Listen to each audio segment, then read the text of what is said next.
This is a transitional time for the people of Israel. They had started out as a single family, and now they have grown into a nation. And this is a momentous time in Israel's journey. Now, we don't know who wrote the book of Joshua. It is widely acknowledged that it was Joshua himself who wrote the book, because there is internal evidence within the book itself that Joshua was the one who wrote down the words to preserve as a lasting memory for those who would follow Joshua and the Israelites. But it could also be that some later additions were made by the priests Eleazar and Phinehas. Does anyone know who Eleazar and Phinehas are? Those names have not, come up in our studies, but Eleazar is the son of the priest Aaron, and Phinehas is Eleazar's son. So Aaron's generations are serving the Lord. Now, it is believed that this is approximately 1390 BC. The Israelites have entered the promised land in 1406 BC, and around the 1390 BC, after the conquest has ended, is when Joshua is writing down the words of the law for the people of Israel, as well as to memorialize it for all generations, for times to come. Now, who are these people? Are these the people who were the same generation that left Egypt? No. These were actually a new group of people. These were the descendants of those who had perished in the Sinai wilderness. And this was because of their rebellion, their disbelief against God. They say that their children are going to perish in the land. God says, the children who you said will perish in the land are the ones who will enter the promised land. But there are two people from that original generation who do enter the promised land. And they are Joshua and Caleb. Joshua is the leader from the original generation, the first generation, that is going to lead his people through the promised land. For about 38 years, the previous generation that had left Egypt had wandered in the wilderness. Why? Because of their rebellion against God, their disbelief against God, in spite of being the generation that had witnessed supernatural miracles and wonders, and they had seen everything that God had done to Egypt and how God had provided for them in the wilderness, and yet they refused to believe that God was for them. And hence, God, in his wrath, judges that generation and instead takes a whole new generation to the promised land. So that is the background that you need to know as we get into the book of Joshua. So here the stage is set. They are ready to move into the promised land. The promised land, what do those words even mean? The promised land, geographically speaking, is the territory of Canaan or Canaan in the ancient Near East. The promised land represents the commitment that God made to the patriarchs generations earlier, and hence the promised land, because it is the land of promise. It's in the name. It also symbolizes God's covenant with his chosen people. God had promised that the conquest of the land would not happen all at once, but it would happen little by little. Over and over again, you will find a repeated phrase in the book. This is coming from God to the people, and it also comes from Joshua to the people. Be strong, be courageous, be very strong. This is a repeated refrain because the task ahead of them is actually difficult. It is purely in the human strength. It is impossible. It is not possible for a relatively small group of people to take over a territory that God had promised to a family. There are a lot of things to be frightened of, truly. So God knows that they would need supernatural guidance, wonders, as well as a strengthening of their hearts. But they needed to trust that God would do what He had promised them. They again witness a miracle soon after they enter the promised land. The Jordan splits and the Israelites walk on dry ground with the Ark of the Covenant. This is similar to the miracle that God had done in parting the Red Sea as the Israelites were fleeing from Egypt, chased by Pharaoh. They enter the promised land, they get to Gilgal, they celebrate the Passover. The Passover is the festival that commemorates God's redemption of Israelites in Egypt. They are observing the Passover for the first time in this new territory, in the promised land. Something happens a day after they celebrate the Passover. The next day, they eat the produce of the land. The very first time that they are going to eat from this new land. Up until that time, God was supernaturally providing for them manna from heaven. The manna ceases the day after. That is recorded in the book of Joshua in chapter 5.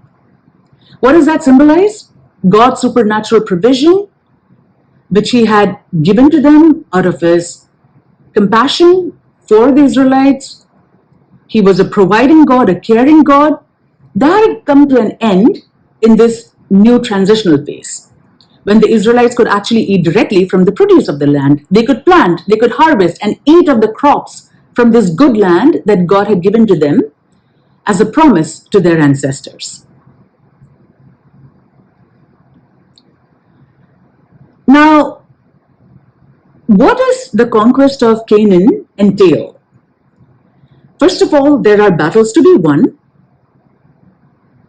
Although God gives supernatural direction and guidance and really is the one who is leading the charge, however, the actual execution is the responsibility of the Israelites.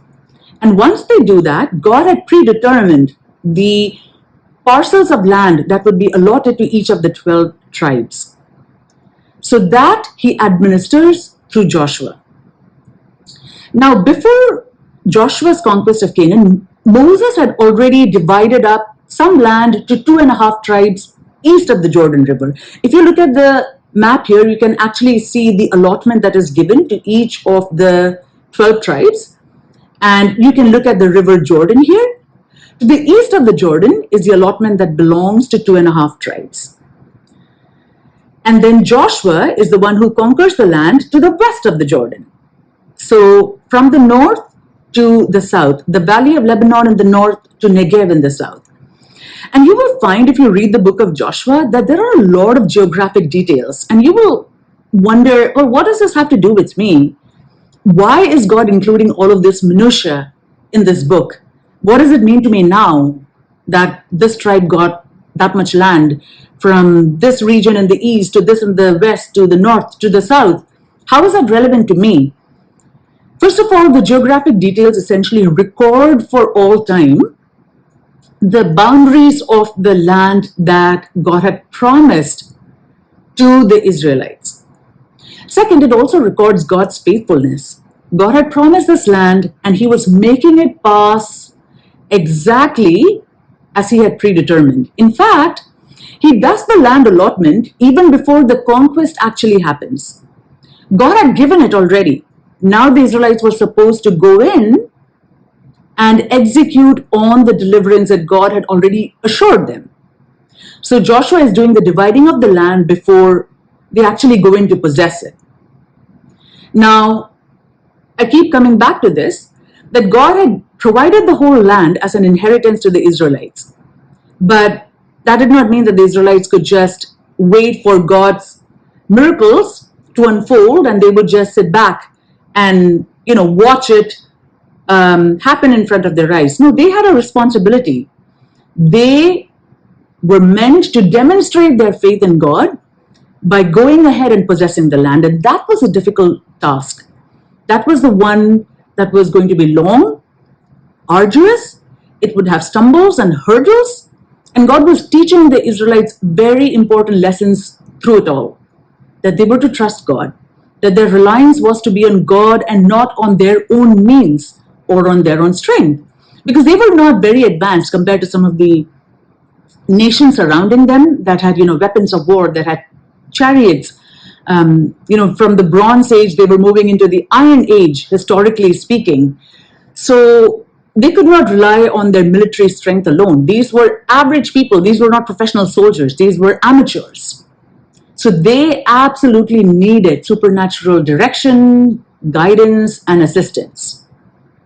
Even so, God entrusted them with the responsibility of doing their part, of going in, trusting God, and acting on the promises that God had given them.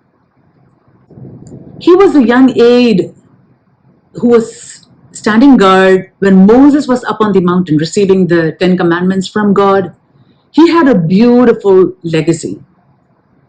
He has now come to the end of his life, and he's saying that I'm about to go the way of my fathers. That is a way of saying that I'm about to die. He dies at the age of 110. He's become very old. God has given him rest. He's not fighting any more wars, but he cannot depart without speaking to his people. God gives Joshua and the Israelites a long period of rest from the war. They live in the land, they are prosperous, they experience the faithfulness of God, they celebrate their festivals in the land. And Joshua now is calling them, he's giving them a farewell address. He is telling them to keep the law entirely without turning to the right or to the left. That is a way of saying, comply with it, obey it fully, and to love the Lord your God. He's telling them to be strong, to be very courageous. The same thing that God had told him, he's telling his people, and he's warning them. He's telling them not to associate with the nations around them, because the harm that would come to them is that they would imbibe all of their practices of adultery, their barbaric, brutal practices, the ways in which they treated each other, whereas God wanted them to be a distinct, separate people who were holy and righteous in their conduct and treated each other well, in addition to worshiping the one true God. In Joshua 24, 14 to 15, he says, "Now fear the Lord and serve him with all faithfulness. Throw away the gods your ancestors worshipped beyond the Euphrates River and in Egypt, and serve the Lord. But if serving the Lord seems undesirable to you, then choose for yourselves this day whom you will serve, whether the gods your ancestors served beyond the Euphrates or the gods of the Amorites." The Amorites are the surrounding people. Amorites is another word for Canaanites, in whose land you are living. "But as for me and my household, we will serve the Lord." This is a word that is popular among Christians, especially newly wedded couples. As for me and my household, we will serve the Lord. It is a great declaration. But when Joshua made it, he's not waiting for the response of his people. He's announcing that this is his intention. Regardless of what his people chose, him and his household were going to serve the Lord. He's declaring his allegiance to God unequivocally. And his legacy is rich. Throughout his lifetime, the people served God faithfully. They do not practice idolatry. They respect Joshua. They understand that God has been abundantly faithful to them and has fulfilled the promise he made to them and their ancestors by bringing them to the land that God had always promised them. This time, however, is not long lasting. It comes to an end. It comes to an end, and what begins is a time when judges preside over Israel. There are oppressors that surround Israel. These oppressors press down hard on Israel, taking them as captives, burdening them, harassing them, looting them, stealing from them. And sometimes it lasts for decades at a time. And each time they cry out to God, God raises for them a judge who delivers them mightily under God's strength. And that is what we will visit in the next book, the book of Judges. It's also the time that Ruth lives. But this is an end to Joshua's life story. It's a legacy of obedience, does not stray to the left or to the right, does not waver in his commitment to God, declares his intention to serve God wholeheartedly, lives a long life of full obedience and trust in God. And it's a legacy to emulate. It is a pattern for all of us to follow.